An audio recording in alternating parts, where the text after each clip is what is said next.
At Focus St. Louis, we believe that everyone possesses the power to be a leader. And for the past several years, we've been inspiring leaders to think differently, to seek out new perspectives, and to take action. Now we're sitting down with some of those leaders at Missouri Athletic Club to explore their unique journeys. We'll talk to leaders who are driving change and making a difference both inside and outside of their organizations. Welcome to the Focus St. Louis podcast, and joining me today is one of our alums that I have been waiting a long time to interview. And I don't know whether you know this, but you and I have a Louisville, Kentucky connection. No way. Yes, and the first time I heard you say something to the effect that you grew up somewhat in Louisville, the way you said it. Louisville, you know. Exactly, and I was like, kindred spirit, she knows about Louisville and how to properly say it. In case you're wondering who our guest is this morning, it is none other than Keisha Mabry Haymore. I've actually called you a civic entrepreneur, but in reading your bio, I noticed that you describe yourself, I agree, super connector, I would add to that, super convener, social entrepreneur, but you are woman about town. There's an opportunity that I know you're probably thinking about, what's my next opportunity that I'm going to sow seeds in and make it blossom. But you believe in the importance of changing the world one connection at a time. And also joining us today, and you guys will see the video, is her darling Angel, which she will introduce to us shortly, because we all love her. And we know that she's going to be a future Youth Leadership St. Louis participant, so no pressure on you where that's concerned. But Keisha's owner of Heydays, a business incubator and co-working space for founders and creatives to connect, create, and curate anything. If you haven't been to the space, I highly recommend that you visit. Her resume is incredibly impressive. There isn't a national or global newspaper organization, Aspen Institute, that you haven't been involved in some capacity. And lest I forget, she's also an alum of Focus St. Louis's Emerging Leaders Program. But I am thrilled to have you join us here today. Thank you, friend. Hey, friends. Yes, hey, friends. Yes, indeed. So where did it all start? Where was the spark for you? Was it something in your leadership journey, or from when you were a kid, or when you were in grad school, or what have you? When did it start? So Zari says, hey, everyone. Hi. It started, I don't even know. Like, my mom was a connector. Like, she was the house that everyone went to, you know? And I think if, like, just sitting here thinking about it, I think that's really where it started, you know? My mom was and still is a warm spirit. She's in her 60s and just kicks it. Like, her and her friends go on the boat and they just have a good time. And I think, again, it started there. And so for me, it's just about being the friend that wants everyone to win, you know, about being the friend that gives people inspiration and motivation to do things. And yeah, that's it for me. Like, it's really that simple. So at what point did you know that you were going to write the book?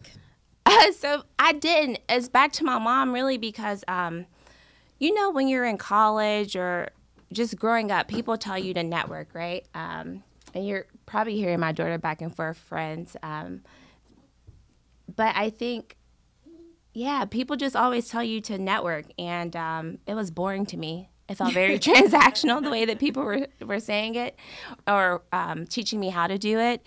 And I'm like, man, this is so boring. Like, there has to be a better way. And so I started thinking of it as, like, friend working. Like, I'm not really networking. I don't want anything from people. I just want I just want to get to know them and hear their stories, right? And so from there, it kind of carried on. So when I was trying to figure out what I wanted to do with my life after graduating, I told myself, let me just meet 100 people in 100 days. Like, if I hear a ton of stories. How did you do that? Yes. I'll definitely share that in a second. But the gist of it was, if I can meet a lot of people and hear their stories and their whys, maybe from that experience I can learn and piece some things together for myself. So I called our local chamber of commerce. This is when I was still living in Louisville. And I'm like, hey, I just graduated. I'm trying to meet people. I don't know what I want to do with my life. Help me get connected.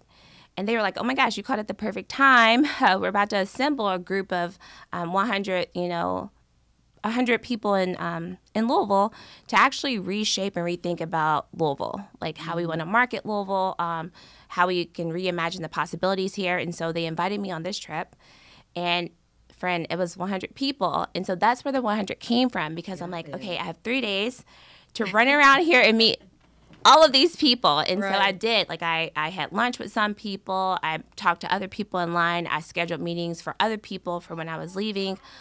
Or when we left the trip. And so when I moved to St. Louis with Teach for America, I'm like, oh, I'm going to do that again. Like, I want to get planted here. I don't know how long I'll be here, but I should build community. And so I forced myself to meet 100 people here, and it just kind of stuck. So fast forward to the book, people just kept asking me, like, how do you network? How do you network? I'm like, I'll just write it down. So I started journaling all the ways that I was meeting people. And my mom was like, just turn it into a book. I'm like, that is such a great idea. Yeah. So I turned all my journal entries into a book and came up with the 100 ways to connect. Amazing. And it sounds like you track. If you're meeting 100 people in how many days? 100 days. 100 days. Mm-hmm. That requires one to be very active, perhaps intentional, and strategic. How do you do something like that? Yes and no. So research tells us that we pass 50 to 60 people a day, just by going through our normal days. So going to get coffee, going to the office if you still go to an office, pumping gas, getting groceries. And so for me, it was just, yes, intentional. I was intentional, but it was being intentional about just the spaces I was in, you know, just saying hello to people versus just going throughout my day not acknowledging who was in my surroundings. And so that really is the start of it, and really is the secret sauce. It's not about you really figuring out, combing through the internets, the 100 people you want to meet. It's just being intentional about the people already in your atmosphere. And just connect with them with a simple hello. It just starts there. So how many people do you feel you've connected with? Oh, my gosh. Since this launched, since this was ignited? Definitely thousands. I mean, at this point, definitely thousands, because I'm thinking about in-person connections, online connections. I would say probably at least 100,000 people at this time or more. I believe you, because if your social media platforms is anything to go by, it seems as though you are constantly on the move. And that is just impressive. And it always seems purposeful. Yes. Yes and no. I think for me, it's a matter of chasing energy. Like, I was actually in Louisville yesterday, which is crazy. Really? I woke up at 3 a.m., left the house around 4, drove to Louisville, went to an event, and then came back, got home around like 11 o'clock at night. And at first I wasn't going to do it, but I'm like, the energy is telling me, like, I just felt something, like, no, go, like, go. You're going to meet dope people, go. And I'm so glad I did. And so, again, like, yes, sometimes it's purposeful. Like, I have an idea in mind of, like, what I want to get out of this connection. But for the most part, really, it's let me hear stories, share my own, and just, like, connect on a human level. And by connecting and building the network before I need it, maybe one day I'll need it. But maybe one day I won't. But what I got out of that moment was story sharing and storytelling, which is just as beautiful. So I want to bring your daughter into the room, because she's in the room with us. And I'm sure for our listeners that are many moms and parents, yes, come here. Mom's going to introduce you to our focused world. Hello? Yes, she's like, no, Mom. Okay, I'm going to go back to my regularly scheduled programming. So as a new mom, relatively, she's 3, not new anymore. How are you integrating being a mom with what you do? I mean, I have no choice. I have the most flexible schedule. My husband's amazing, crazy supportive, so it's not like he's not in the picture. I have to acknowledge I have an amazing partner, but I do have the more flexible schedule. I'm an entrepreneur. My husband's in education. So for me, it's just there is no choice. I have to integrate my daughter in everything, and I want to, you know? I think sometimes people... they look at her coming like, why is Keisha bringing her daughter? And it's because, like, they should see these things. They should experience these things. And thank you to the team, because the team is, like, actually right here hanging and playing with Zari, so I appreciate that. But for me, I think exposure is so powerful. Another thing that connection allows me to do is be exposed. Be exposed to realities that are outside of my own. And that exposure leads to inspiration. It leads to possibility. It leads to dreaming. And that's a beautiful thing. And so imagine if kids are exposed at a crazy young age, what their possibilities and dreams can be when they're our age, you know? And so that's why I think I am intentional about that. I'm always intentional about getting Zari in the room because I want her to know right now that she can be in the room and that she already has a seat at the table, or whatever, you know, analogy we want to use to explain that, and to learn how to advocate for herself and just go for it. This is master leadership class parenting. I love it.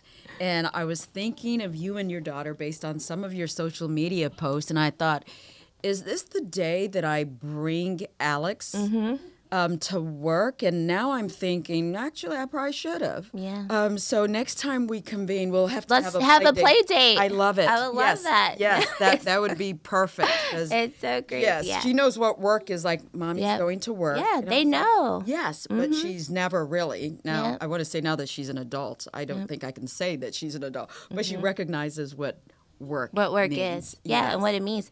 And even Zai is so funny. She's always like, you say, hey, friend. Like, she's saying it too? She's already picking up. She was like, Mommy, you say, hey, friend. You say, hey, friend. Yeah. So I think that's so cool. Like how, again, even at 2, at 3, like they're already sponges. And just being a former educator, which I don't know if everyone knows my story, but I used to teach 8th grade science. From the age of, from a child's birth up into 5, they will never in their life learn more than they learn in those 5 years. Wow.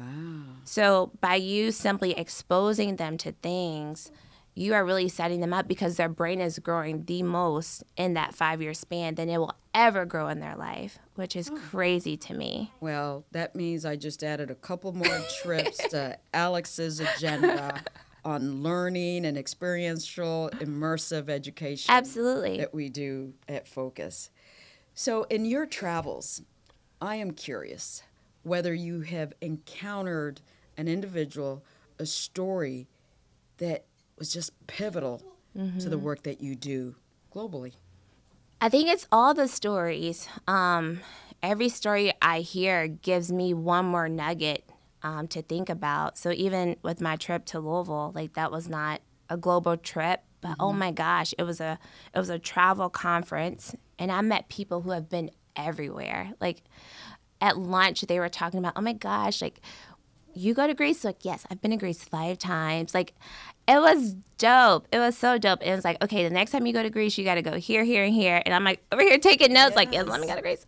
Because I've never been to I haven't been rather yet to some of the countries that they were talking about. And so to hear them just rattle off all of these amazing spaces and places, it really just helped me think like, yes, I feel like I'm a big thinker, but I could be thinking bigger, you know? And so I think I came back here last night just like talking a million miles an hour with my husband, like, oh my gosh, and then I think I can do this, and I can do this, this, and this. And I was so excited.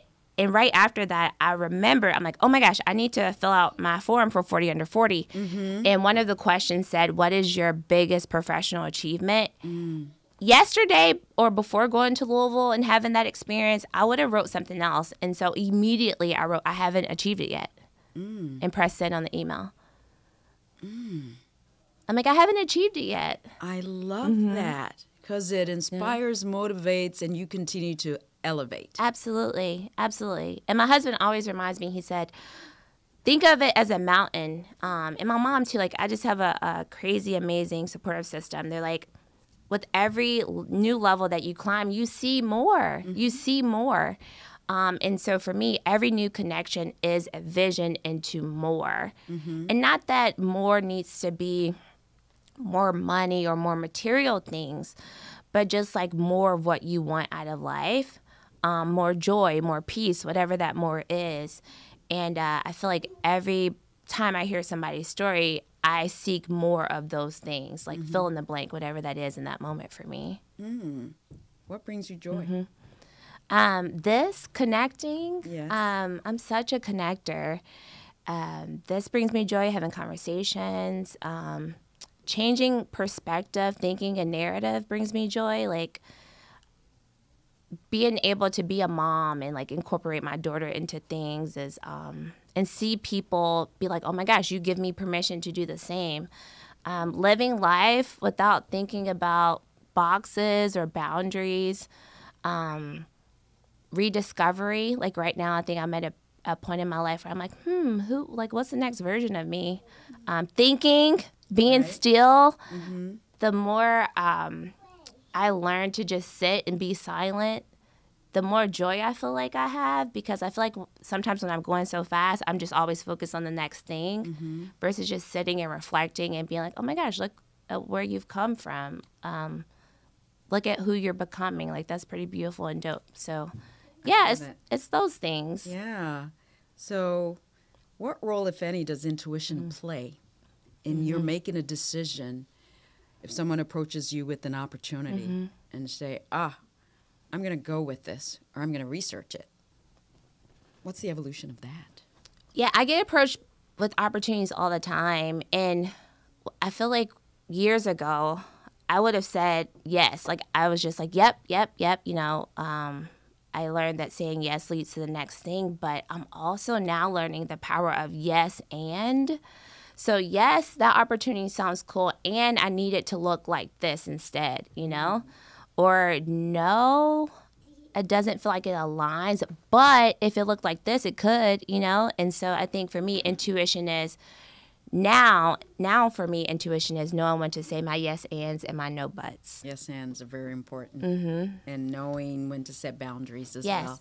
So you can continue to be authentically you. It's nap time, y'all. Yes. No, that's if you're watching, I love it. So it's rolling on the ground. And it's the life that parents often live. And yes, and then we will make sure that she continues to have fun with Mom. So come join us here. So you are always being innovative. Yes. I think for me, where are you going? Y'all see my child? For me, I think I'm redefining innovation. Like, I think often, and again, this is my experience, so let me preface that. But I think often, where are you going? I'm chasing my child. Just a second. That's okay. That's part of real life. Okay, and we're back. So, yes. I think for me, let me do this. I'm relearning innovation. I feel like, just especially being in the entrepreneurship support space, innovation often looks like technology, which that is a piece of it, but innovation is also design and thinking and like your approach and processes. So my approach is giving myself permission to redefine it first, and then thinking of new ways to do all of those things, new ways to design, to think, to bring new processes and people together. But more than anything, new ways to fill gaps and be a wayfinder. Wayfinder. I like that term, because it reminds me of a wayfinder is also a change maker. Yes, absolutely. So what is your St. Louis's home now? It's home now. What is your hope, aspirational hopes for our region in light of our challenges? I mean, there's always going to be challenges. So this event I went to yesterday was it was an industry day, which I've never been to an industry day. And so basically It's the tourism departments of different cities, meeting with. Sorry, y'all, I'm laughing. That's okay. What are you doing? Innovation is also laughing. Right. But it was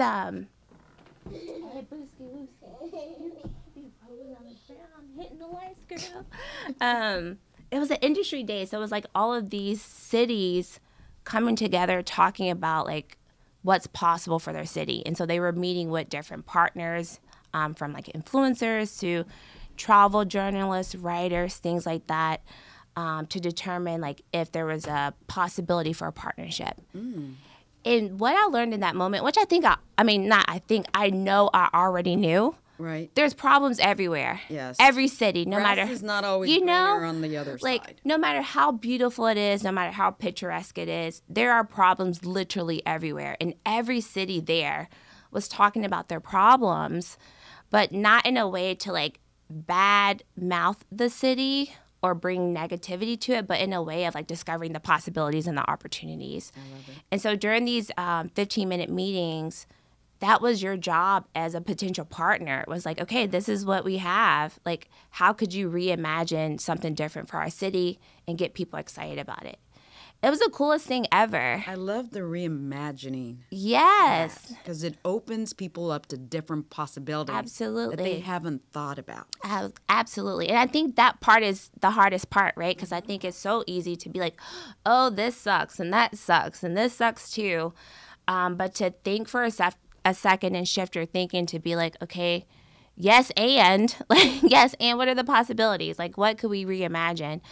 So that was really fun to do it with other cities in mind, and then to bring that back here. Like, on my drive home, I'm like, oh my gosh, I could do this, and like we could do this, and this would be so cool. So Possibilities are endless. oh, absolutely, they are. And I think we often stop our thinking versus just brain dumping everything. Like, just brain dump. Like, think of possibilities outside of a box. Just like dump all your ideas and then go back and be like, okay, well, based on this, and this, maybe this won't work for now.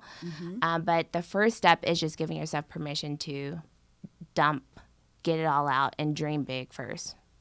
I love it. Dream big first. Reimagine, is that the title of your next book? My next book. Yeah. Because I feel like you have that next book already in you. It's so It's funny. even come out. People say that, and I don't know. I don't know if I have enough words to say yet. But I feel like when I have the words to say, they will come out. No truer words were spoken. Any final thoughts for our audience? Advice that you have, being the civic entrepreneur that I call you, or the social entrepreneur that you are, in terms of people just making contributions and transforming themselves inward out? I would say it just starts with starting. I think we often make things way harder than they should be or need to be. And it makes sense, right? Like, there's a lot that comes with starting. There's fear of failure. There is actual failure, which is not a bad thing. It just means learning.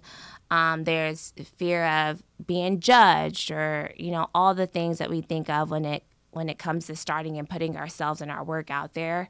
But man, on the other side, and woman and whoever else, on the other side of starting, it's just beauty. Like, I really can't explain it with any other word. You learn a lot about yourself and your capabilities. You'll surprise yourself. And then you will also realize that your visions were given to you for a reason. I believe in God. I don't know what other people believe in, but I learned that every time I start and do something that was a vision that was given to me, things happen. Like, people are like, oh my gosh, thank you for doing that. You filled this gap. Thank you for helping me, wayfind in this way. And then for myself, it just brings joy, because I'm like, okay, I'm moving in purpose. But when we don't start, I think, and again, from my own experience, it feels the opposite. It's like, what is my purpose? And it's like, your purpose was given to you. Just start it. So that's what I would say, is just start. And I know a lot of people say, don't share your dreams because someone will steal them. I believe the opposite. I'm like, share your dreams with everybody. Right. Because you never know who can connect you to the resources and people to make it happen. So, yeah, that's where I am. people are like, move in silence, don't share your dreams. I say do the opposite, go for it and start. Love it. Share is important because those folks will be your accountability partners. Absolutely. And they will be your connectors. Absolutely. And I love how you're living your purpose. Thank you. Because you are touching so many people, not just in our community, but nationally and global. And I cannot wait to see when you get there of what that next book is going to be. Thank you so much. I appreciate the space. And again, I have to say this on air. Thank you so much to the team because it takes a village. And today, your team really showed up for me and looking after Zah. So I appreciate it, friend. We loved having her here. So next time I'm going to bring my daughter to this interview because there's so much master leadership learning from this. So I want to thank our guest, Keisha Mabry Haymore, for joining us today. She's a connector, convener, and social and civic entrepreneur who is doing amazing things globally. If you haven't connected with her, go to KeishaMabry.com, easy to find, and she always brings such joy, warmth, and I would say peace. Thank you, friend. Yes. Appreciate it. You're welcome.